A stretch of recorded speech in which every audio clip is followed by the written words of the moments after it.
From the Evening Standard in London, I'm David Marsland, and this is The Leader.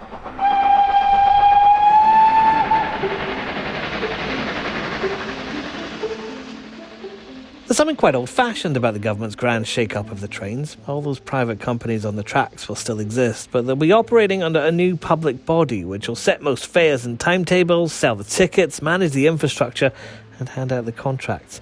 It'll be called Great British Railways, which sounds quite familiar, doesn't it? Well, the travel journalist Simon Calder joins me now, where he's trying to get a train at a very busy Clapham Junction. Simon, is this a return to the old days of British Rail, curly sandwiches and all? I don't know that the curly sandwiches are going to be mandatory, but it basically looks like a 21st century of British Rail with more modern technology and a bit of outsourcing, quite a lot of outsourcing at the moment. In fact, First Group had just been given a couple of franchises on South Western Railway, which is where I'm shortly about to board a train to Southampton, and TransPennine. So yes, it's basically outsourcing, but with the term is a fat controller who's sitting in an office making sure that it all works, but actually giving quite a lot of control also to local areas, rather than a civil servant sitting in Whitehall deciding whether a train on a rural line in Cornwall should have a buffet. I think what most passengers want to know when they have this kind of shake-up, though, Simon, is will train fares get any cheaper and will it become a more reliable service? Right. Overall, train fares are very unlikely to get any cheaper. That's purely because they want everything to be revenue neutral, or at least that's the overall kind of plan. Roughly, until the pandemic, you and I paid in train fares every year £10 billion.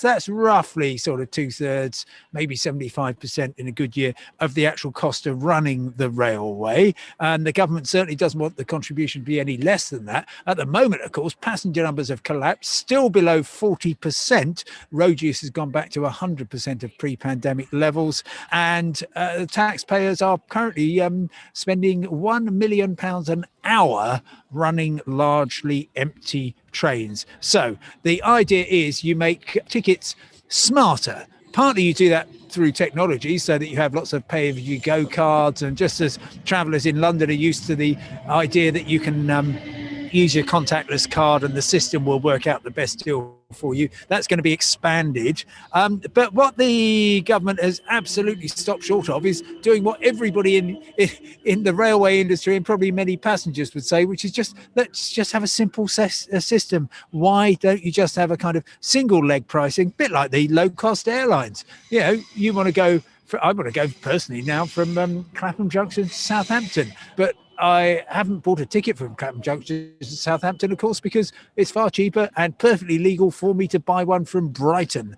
I love Brighton. I have no intention of going anywhere near there, but I've saved £7.50 because I happen to know if you buy a ticket, if you want to go from Clapham Junction to Southampton, you want a ticket that starts in Brighton. It's mad, and that madness, I'm afraid, David, will continue. Well, Simon, I hope your train's currently on time, but the other thing that people want to know about is will these delays be improved? Will we get a more reliable service? Sure, yeah. And look, that should certainly happen, because effectively everything is going to be not quite nationalised, but everything is going to be coherent. So previously, or rather at the moment, I guess, there's a train coming in there, I think it's 5 minutes late. There are penalties for delays, and they have to be attributed, particularly long delays. And is it Network Rail's fault? Is it another train operator's fault? What about, was it the rolling stock? Who gets the money? All that's going to go, which is obviously going to save quite a lot of time. And there might well be more focus on, well, let's just get the trains to run on time, shall we? But they're never going to be perfect. Stuff happens on the railways. It always did with British Rail. It has done since privatisation, and things will continue to go, as they say in travel, tango uniform. Now, the Transport Secretary Grant Shapps has been on the television all morning explaining what this new system is about. But something else he was talking about, something else he suggested, was there might be a review of this traffic light system that we currently have for foreign trips. Do you know any more about that, Simon? Oh, yes. Well, I've been onto the Department for Transport ever since they came out with the first green list, saying, right, well, that wasn't very good, was it? Portugal, Iceland and Gibraltar. Thank you very much indeed. Can we have some Greek islands Islands, maybe the Balearics, a little bit of Italy would be nice. And they say the first review is going to be in the first week of June. Now, sorry to be semantic, that means the 1st to the 4th, probably Tuesday to Friday, or maybe Monday the 7th. It seems to be looking at Monday the 7th. It will take effect a week after that.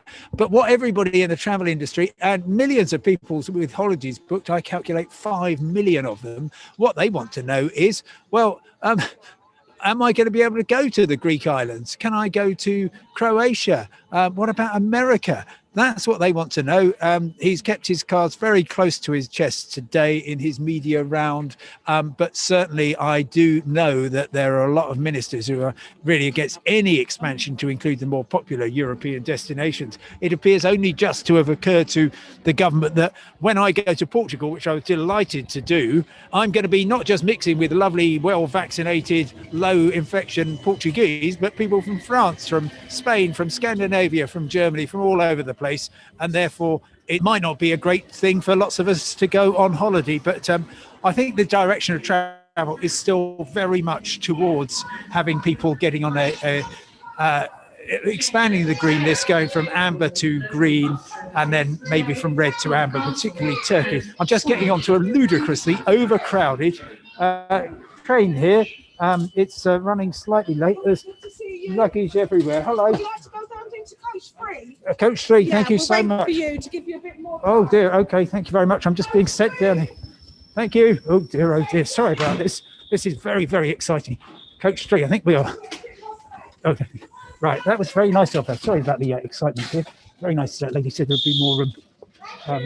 So I'm now on board the train, which is slightly behind schedule, but for goodness sake, it's absolutely packed, because you might think with the schedules not running a full service, there would be plenty of space to have plenty of extra rolling stock, but they don't seem to have done it with the train I'm now on. So an exciting time to be a traveller. Anyway, back to the green list. Yes, it will get better, but it could be very, very slow. And it may well be that we don't get much of a summer in many of those countries.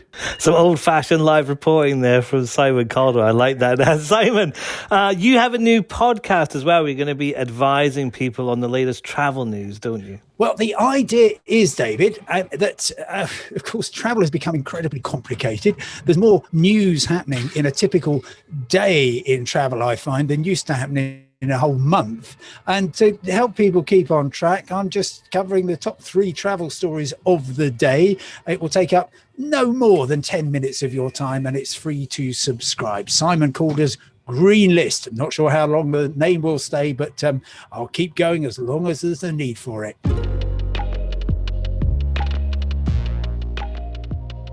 Simon Calder's Green List Travel Podcast is available on all the major providers. And that's the Leader Podcast. We're back tomorrow at 4 p.m.